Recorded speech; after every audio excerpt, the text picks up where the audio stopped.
사랑하는 전교회 성도 여러분, 한 주간 평안하셨습니까? 또 사모하는 마음으로 예배 자리에 나오신 여러분들에게 하나님의 귀한 은혜가 임하기를 간절히 소망합니다.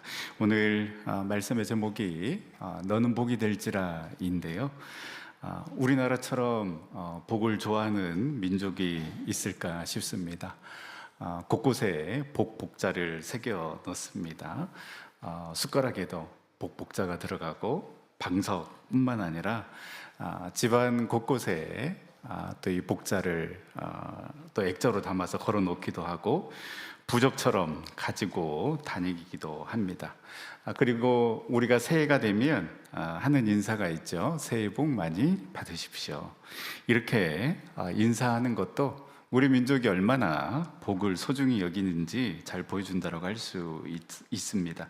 이처럼 우리 민족은 복을 얻기 위해서뿐만 아니라 또 이 복이 떠나갈까 봐 조심한 민족이기도 합니다. 그래서 아마 여러분도 많이 들었을 것입니다. 문지방에 앉지 마라. 그리고 밤에 손톱 깎지 마라. 도대체 밤에 손톱 깎는 것과 복이 나가는 것이 무슨 관련이 있을까요? 또 수험생들에게 일종의 미신이기도 하지만은 시험날 미역국 먹지 마라. 미역국 먹으면 미끄러지니까요. 그래서 미역국 대신 엿이나 찹쌀떡을 선물하기도 합니다. 저는 그 다리를 자주 떱니다. 그래서 많이 들었던 말이 제발 다리 떨지 말라고, 복 나간다고, 복 떨어진다라고 이런 말을 참 많이 들었습니다. 그만큼 우리는 복이 떠나갈까 봐 행동 하나하나, 습관 하나하나까지 조심하며 살아왔습니다. 우리가 흔히 말하는 복은 대부분 이런 것입니다. 일이 잘 풀리는 것, 건강하고 또 돈 걱정 없이 살아가는 것, 자녀들이 잘 되고 형통하는 것. 물론 이러한 것도 성경이 말하는 복의 한 부분일 수 있습니다. 그러나 성경이 말하는 복은 이것보다 훨씬 더 깊고 더 넓은 개념입니다. 여러분, 성경에서 복은 습관 하나에 따라 왔다 갔다 하는 것이 아니라 성경에서 복은 하나님과의 관계에서부터 시작됩니다. 그리고 오늘 본문을 보면 하나님은 아브라함에게 내가 너에게 복을 주겠다라는 이 말씀에 멈추지 않습니다. 한 걸음 더 나아가 이렇게 말씀하십니다. 너는 복이 될지라. 복을 받는 사람이 아니라 복이 되는 사람이 되라고 말씀하셨는데요. 사람들은 복이 떠날까 봐 조심하지만 하나님은 우리를 통하여서, 하나님의 자녀된 우리를 통하여서 복이 흘러가게 하십니다.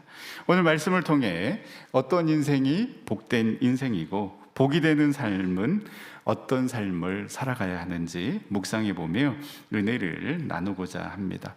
먼저 우리는 이 질문의 답을 찾아야 합니다. 하나님은 과연 어떤 사람을 선택하시고 어떤 사람을 복의 통로로 사용하시는가입니다. 하나님 어떤 사람을 선택하십니까? 준비된 사람, 믿음 좋은 사람, 요즘 말로 스펙이 완벽한 사람입니까? 오늘 말씀은 전혀 다른 답을 우리에게 들려주는데요. 하나님은 완벽한 가정이 아니라 연약한 가정을 택하셔서 하나님의 구원 역사를 시작하십니다. 그래서 첫 번째 축복은 여러분, 하나님의 선택 자체가 이미 복 받은 자임을 우리는 알아야 합니다. 성경을 자세히 보면 아브라함의 가정은 우리가 흔히 생각하는 그 믿음의 명문 가문이 아닙니다. 오히려 신앙적으로, 현실적으로 매우 불리한 조건을 가진 가정이었습니다. 먼저 아브라함의 가정은 우상 숭배의 환경 속에 있었습니다. 여호수아서 24장 2절 말씀에 보면 여호수아가 이스라엘 백성들 앞에서 이렇게 이야기를 합니다. 여호수아가 모든 백성에게 이르되 이스라엘의 하나님 여호와께서 이같이 말씀하시기를 옛적에 너희의 조상들 곧 아브라함의 아버지 나홀의 아버지 데라가 강 저쪽에 거주하며 다른 신들을 섬겼으니. 이 말씀은 아브라함의 아버지 데라의 가정이 본래부터 여호와 신앙 안에 있었던 가정이 아니라 우상을 섬기던 가정이었음을 분명히 보여줍니다. 다시 말해 아브라함은 신앙적으로 완벽한 가정 환경에서 자란 사람이 아니라 우상 문화의 한복판에서 부르심을 받은 사람이었습니다. 또 하나 중요한 사실이 있습니다. 아브라함의 아내 사라는 임신하지 못하는 여인이었습니다. 창세기 11장 30절은 아주 짧지만 매우 중요한 진술을 하고 있습니다. 사라는 임신하지 못함으로 자식이 없었더라. 여러분, 하나님께서 아브라함에게 약속하신 그 약속이 무엇입니까? 내가 너로 큰 민족을 이루어 주겠다. 그런데 여러분, 현실은 정반대였습니다. 이 아브라함 가정은 아이를 낳을 수 없는 가정이었습니다. 하나님의 약속을 이루기에는 인간적으로 너무나도 불리한 조건이었습니다. 신앙적으로는 우상 숭배의 가정, 현실적으로는 자녀를 가질 수 없는 가정, 여러분, 이 가정이 바로 하나님께서 구원의 역사를 시작하신 출발점이었습니다. 하나님의 선택은 결코 인간의 조건에 근거하지 않았습니다. 하나님은 가능성이 높은 사람을 택하신 것이 아니라 하나님은 하나님의 은혜가 분명히 드러날 수 있는 사람을 택하셨습니다. 우리가 잘 아는 바울도 마찬가지입니다. 바울은 자기 자신을 비방자요, 박해자요, 폭행자라고 소개했습니다. 이런 그를 하나님께서 선택하시고 부르셔서 이방인들을 구원하기 위한 사도로 사용하셨습니다. 바울은 이 하나님의 선택과 부르심을 이렇게 설명하고 있는데요.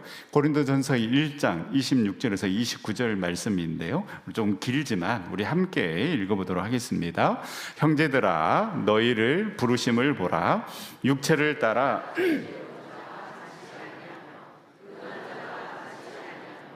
문벌 좋은 자가 많지 아니하도다.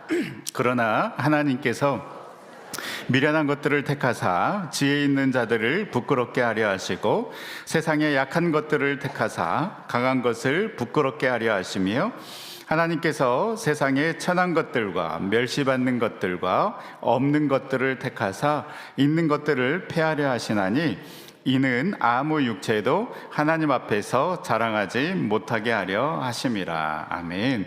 여러분, 그렇습니다. 하나님은 미련한 자들, 연약한 자들, 천하고 멸시받는 자들을 택하시고 부르셔서 그 하나님의 은혜와 지혜를 깨닫게 하시고 내 능력이 아니라 하나님의 능력으로 살아가게 하신다라는 것입니다. 저와 여러분들을 선택하셔서 하나님의 자녀가 되게 하시고 지금 이 하나님을 예배의 자리에 있게 하신 것 자체가, 여러분, 우리는 이미 놀라운 축복을 받은 자임을 여러분 믿으시기를 바랍니다. 우리는 태어나 보니 아버지가 이재용이고 정의선이 아버지인 자들을 부러워합니다. 그러나 여러분, 부러워하지 마십시오. 우리는 우주 만물을 창조하시고 전지전능하신 하나님이 저와 여러분을 선택하셨습니다. 그렇다면 여러분, 우리가 무슨 걱정할 필요가 있겠습니까? 다 이유가 있고 뜻이 있는 줄 여러분 믿으시기를 바랍니다. 그래서 여러분, 우리가 자주 부르는 찬양, 하나님의 부르심이라는 그 찬양이 있습니다. 하나님의 부르심에는 후회하심이 없네. 내가 이 자리에 선 것도 주의 부르심이라. 하나님의 부르심에는 결코 실수가 없네. 나를 부르신 그 하나님의 신실하심을 믿네. 우리 후렴 부분 다 같이 한번 찬양해 보도록 하겠습니다. 날 부르신 뜻 내 생각보다 크고 날 향한 계획 나의 지혜로 측량 못하나 가장 좋은 길로 가장 완전한 길로 오늘도 날 이끄심 믿네. 아멘. 여러분, 우리가 이 믿음으로 그 주님의 계획과 주님의 이끄심을 신뢰하며 나아가는 우리 전생 모든 성도님들 다 될 수 있기를 간절히 소망합니다. 그래서 이제는 나에게 없는 것을 바라보며 불평하고 원망하는 것이 아니라 하나님께서 이미 나를 선택하시고 나를 부르셨으니 나는 이미 복 받은 자임을 믿고 그 하나님께서 저와 여러분들을 당신의 뜻대로 이끌어 주시고 인도하여 주심을 믿고 그 하나님의 인도하심과 이끄심을 기대하며 나아가는 저와 여러분들 될 수 있기를 간절히 소망합니다. 이렇게 말씀드린 것처럼 아브라함이 복의 사람이 된 출발점은 그의 조건이 아니라 하나님의 전적인 선택이었습니다. 그런데 아브라함이 더 큰 복의 사람으로 쓰임 받을 수 있었던 것은 하나님의 말씀이 들려지고 그 들려진 말씀에 순종했기 때문입니다. 그래서 여러분, 두 번째 진정한 축복은 하나님의 말씀이 들려지고 그 말씀에 순종하는 삶을 살아가는 자가 진정한 축복의 사람임을 우리는 알아야 합니다. 여러분, 아브라함의 인생의 전환점은 하나님의 말씀이 들려온 순간입니다. 성경은 아브라함의 75세 이전의 삶을 기록하지 않습니다. 중요한 것은 나이가 아니라 하나님의 말씀이 임한 순간부터 아브라함의 새로운 인생이 시작되었기 때문에 아브라함의 삶은 75세부터 그 하나님의 말씀이 들려지고 그 하나님의 말씀에 순종한 그 인생부터 새로운 인생이 출발되었기 때문에 성경은 75세 이전에 아브라함의 삶에 관심을 갖는 것이 아니라 하나님의 말씀이 들려지고 그 하나님의 말씀에 순종한 그 75세의 인생부터 관심을 갖게 된 것입니다. 그렇다면 하나님께서 아브라함에게 들려주신 말씀은 무엇입니까? 창세기 12장 1절, 여호와께서 아브라함에게 이르시되 너는 너희 고향과 친척과 아비 집을 떠나 내가 내게 보여줄 땅으로 가라. 여러분, 지금과 같은 그 안전한 시대에도 내가 익숙한 것을 떠난다라는 것, 내가 환경에 잘 적응하는 성격이냐 아니냐를 떠나서 익숙한 곳을 떠난다라는 것, 여러분, 두려운 것이고 외로운 것입니다. 그런데 가족과 친척이 전부인 이 부족 사회에서 고향과 친척과 아비 집을 떠나라는 것은 자살행위나 마찬가지입니다. 왜냐하면 나의 안전망이 다 사라지기 때문입니다. 안전망이 사라졌다는 것은 이제 나 스스로 나를 보호해야 한다는 것입니다. 무엇보다도 움직이는 순간 적의 표적이 되기 때문에 나의 가족을 지킬 수 있는 사병들도 있어야 합니다. 신경 써야 할 것이 너무나도 많아집니다. 그래서 사실 떠나고 싶어도 이러한 것들 때문에 떠날 수 없는 시대이지만, 그러나 아브라함은 이 모든 위험과 불안 요소가 가득한 상황에서도 떠나기로 결단합니다. 여러분, 내가 의지하고 있는 것, 나를 보호하고 있는 그 안전망을 떠난다는 것은 두려움이기도 하지만은, 그러나 떠나라고 하신 분에 대한 믿음과 신뢰이기도 합니다. 만약 아브라함이 내 본토 친척 아비 집을 떠났을 때에 그 맞닥뜨리게 될 그 상황을 먼저 생각했다라면 아브라함은 결코 떠나지 못했을 것입니다. 이러한 걱정과 염려 때문에 그 하나님의 말씀에 순종하지 않고 본토 친척 아비 집을 떠나지 않았다라면 아브라함의 삶은 편안하게 안정적으로 살아갈 수 있었겠지만, 그러나 그 하나님의 인도하심, 그 하나님의 살아계심은 경험하지 못했을 것입니다. 아브라함은 안전한 집과 부족을 떠나 광야로 나아갔지만, 그러나 그 광야에서 아브라함은 그와 함께 하시는 그 하나님을 만나고 그 하나님과 동행하는 축복을 누리게 된 것입니다. 여러분, 우리가 그 하나님의 말씀에 결단하며 순종하며 나아갈 때에 우리가 생각하는 것 이상으로 하나님께서는 우리를 지켜주시고 인도하여 주심을 여러분 믿으시기를 바랍니다. 여러분, 아브라함의 복은 환경이 좋아졌기 때문에 시작된 것이 아니라 재정이 넉넉해서 형편이 나아져서 상황이 안전해져서 시작된 것이 아닙니다. 아브라함의 복은 하나님의 말씀이 들려지고 그 말씀 앞에 순종했기 때문에 복이 시작된 거고 복의 사람이 된 것입니다. 그래서 성경이 말하는 진짜 복은 편안한 환경이 아니라 하나님 말씀 앞에 서 있는 인생인 것입니다. 사랑하는 전성교회 성도 여러분, 저와 여러분들이 말씀이 기준이 되고 말씀이 우리의 삶의 방향이 되고 그 말씀에 순종하는 인생을 살아감으로 말미암아 저와 여러분들이 참으로 복된 삶을 살아가는 우리 전생 모든 성도님들이 다 될 수 있기를 간절히 소망합니다. 그래서 우리를 부르신 그 하나님의 은혜에 감사할 뿐만 아니라 하나님의 말씀이 들려지고 그 하나님의 말씀에 온전히 순종하는 축복의 삶을 살아갈 수 있기를 간절히 소망합니다. 이렇게 하나님께서 아브라함을 부르시고 본토 친척 아비 집을 떠나 내가 내게 보여줄 땅으로 가라고 말씀하시면서 아브라함에게 이 말, 그 축복에 대해서 말씀하시는데요. 창세기 12장 2절 말씀입니다. 내가 너로 큰 민족을 이루고 내게 복을 주어 내 이름을 창대하게 하리니 너는 복이 될지라. 여러분, 하나님은 아브라함에게 복을 약속하시면서 그 복을 그의 개인적인 성공으로만 남겨두지 않으셨습니다. 하나님은 아브라함의 인생을 통해 복이 흘러가기를 원하셨기 때문에 이렇게 축복하신 것입니다. 하나님은 우리를 그 복을 받는 자리에만 머물게 하지 아니하시고 복이 되어 세상으로 나아가게 하십니다. 그래서 여러분, 세 번째 진정한 축복은 복을 받는 그 신앙에 머무르지 않고 나 자신과 시간과 공간과 관계 속에서 복의 통로로 살아가는 삶이 진짜 축복의 삶임을 우리는 알아야 합니다. 여러분, 너는 복이 될지라. 이 말씀은 미래에 이루어질 예언의 말씀, 약속의 말씀이기도 하지만은 동시에 명령어입니다. 명령어라는 것은 지금 현재 복이 돼서 살라는 것입니다. 참 하나님의 말씀이 오묘합니다.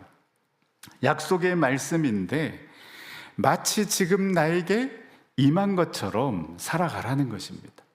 그렇게 살아갈 때에 진짜 그 말씀대로 그 축복이 임하게 된다는 것이죠. 여러분, 이것이 말씀의 능력입니다. 복을 받을 것이다, 큰 민족이 될 것이다, 약속의 말씀이기도 하지만은 그 약속의 말씀을 믿기 때문에 지금 그 약속의 말씀이 이루어진 것처럼 살아가라는 것입니다. 그러면 여러분, 복이 되는 삶은 어떠한 삶입니까? 복이 되라, 추상적인 말씀이 아닙니다. 오늘 우리의 삶에 아주 구체적으로 드러나게 되는데요, 저는 이것을 네 가지로 정리하고 싶습니다. 먼저 여러분, 우리는 나 자신을 축복해야 합니다. 많은 성도들이 다른 사람들을 위해서는 기도하지만 정작 자기 자신을 향해서는 축복하지 못하고 살아갑니다. 오히려 나의 부족함 때문에, 나의 연약함 때문에 실망하고 늘 나는 부족하다라고, 나는 이것밖에 안 된다라고, 나는 늘 실패자라고 이렇게 자기 자신을 정죄하며 살아갑니다. 그러나 여러분, 우리는 예수 그리스도를 믿음으로 말미암아 하나님의 아들과 딸이 된 그러한 사람들입니다.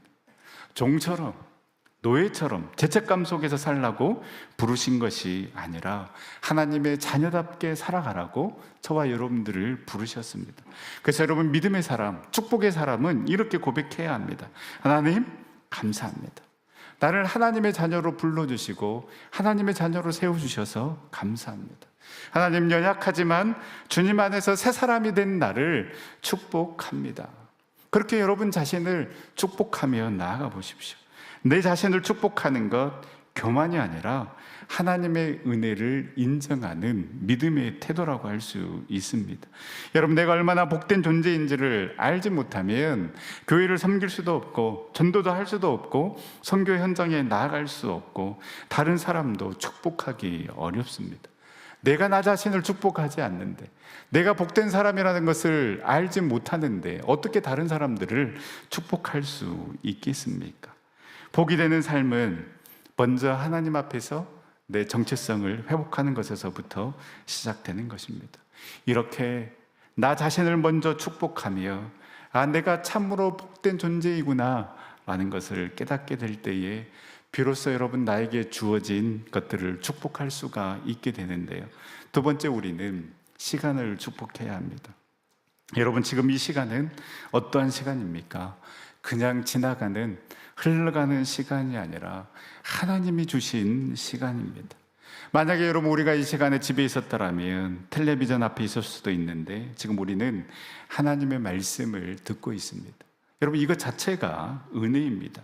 그래서 여러분, 믿음의 사람은 시간을 소모하지 않습니다. 시간을 죽이는 인생으로 살아가지 않습니다. 오히려 하나님께 받은 시간으로 알고 그 시간을 축복하는 것입니다. 여러분, 아침에 눈을 뜨는 순간부터 하나님 감사합니다. 나에게 오늘 이 하루를 허락해 주셔서 너무나도 감사합니다.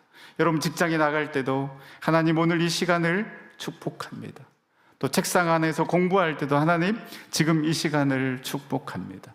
예배의 시간도, 식탁의 시간도, 또한 가족을 만나는 그 시간도, 짧은 대화 시간도 하나님이 주신 선물로 알고 그 나에게 주어진 그 시간들을 축복하며 나아가는 것입니다.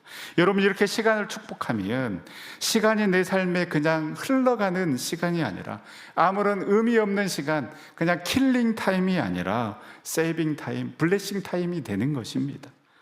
그래서 그 시간이 의미가 되고 나에게 주어진 시간이 감사가 되고 그 시간이 예배가 되는 것입니다. 그리고 그 시간이 결국 하나님 앞에 서는 날 우리의 영혼에 남는 시간이 되는 것입니다. 또한 우리는 공간을 축복해야 합니다. 공간이 무엇입니까? 내가 서 있는 자리입니다. 내가 앉아 있는 자리, 내가 일하는 자리, 여러분, 내가 이동하는 자리도 공간인 것입니다. 그래서 여러분, 운전할 때도 한번 해보십시오. 하나님, 지금 타고 있는 이 차를 축복해 주십시오. 또 내 앞에 가는 저 차도 축복해 주시고, 내 옆에 있는 차, 내 뒤에 있는 차들도 하나님 축복해 주십시오. 택시를 타도 버스를 타도 그 자리를 축복하는 것입니다. 왜냐하면 하나님을 만난 이후부터 모세가 경험한 것처럼 내가 서 있는 곳이 하나님 앞에서 의미 있는 자리가 되기 때문입니다. 모세에게 네가 선 곳은 거룩한 땅이다라고 말씀하시지 않았습니까?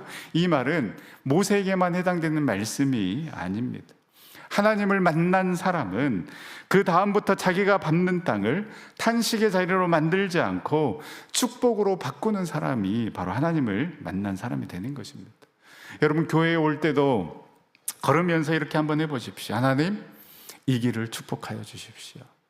그리고 교회 마당에 들어서면서 하나님, 우리 교회, 우리 전성교회를 축복합니다. 축복합니다. 또 직장에 들어서면서 하나님, 이 자리를 축복합니다. 심지어 집에서 설거지할 때도 하나님, 이 시간을, 이 공간을 축복합니다.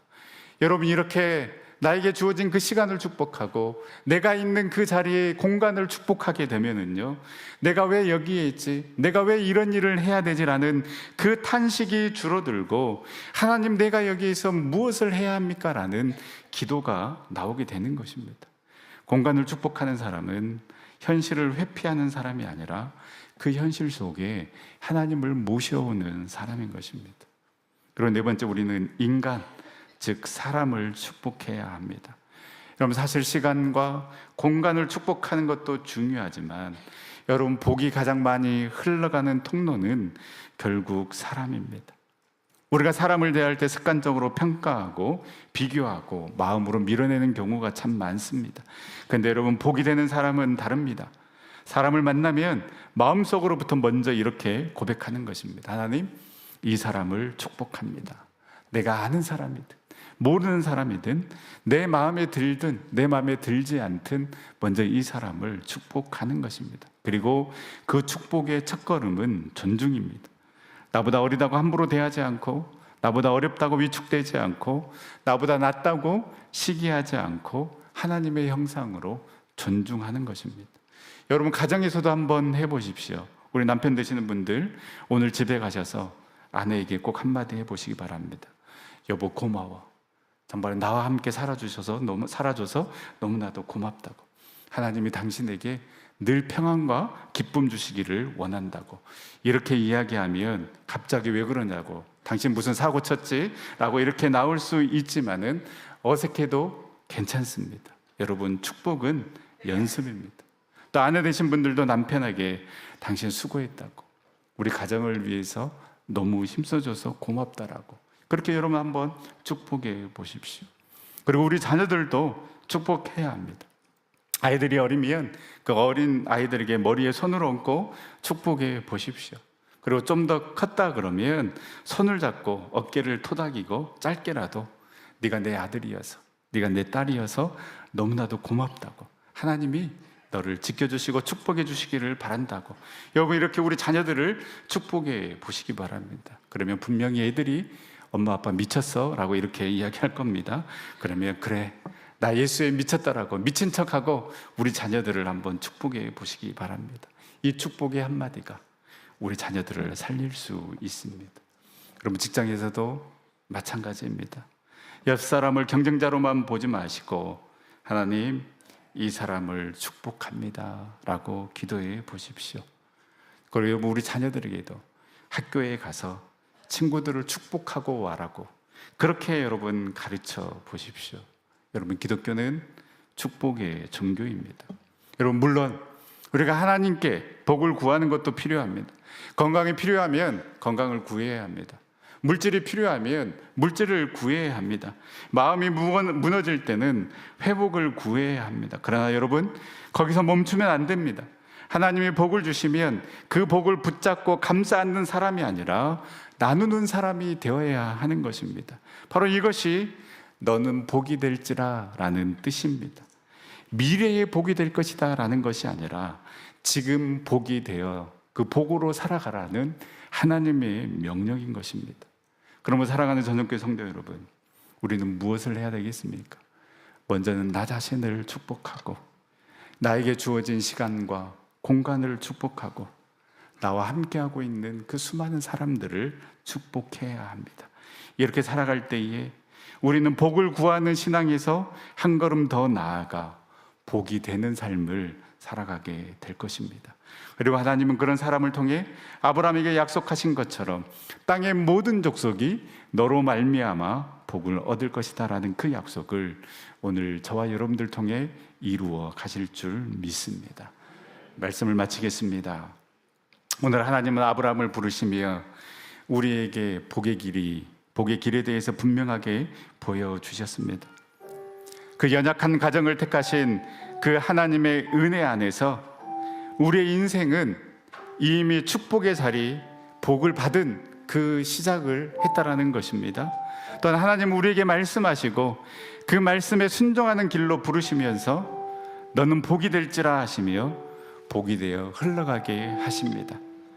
그러므로 여러분, 우리가 복을 구하는 그 신앙에 머무르지 않고 이미 복을 받은 그 자녀답게 오늘도 복이 되어 살아가는 우리 전생의 모든 성도님들이 될 수 있기를 간절히 소망합니다.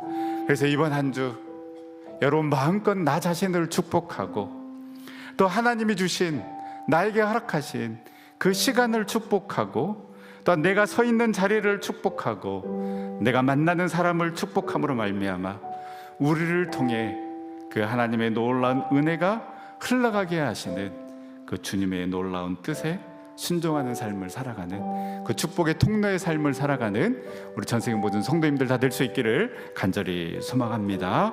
우리 시간 함께 찬양하며 기도 자리로 나아갈 때에 이 모든 복의 시작과 근거는 우리의 자격이 아니라 하나님의 은혜입니다. 하나님께서 먼저 택하시고 말씀으로 우리를 부르시고 우리를 복의 통로로 세우셨습니다. 이제 복을 구하는 데만 멈추지 않고 하나님, 내가 복이 되어 살아가겠습니다. 그렇게 결단하며 함께 찬양하며 기도 자리로 나아가도록 하겠습니다.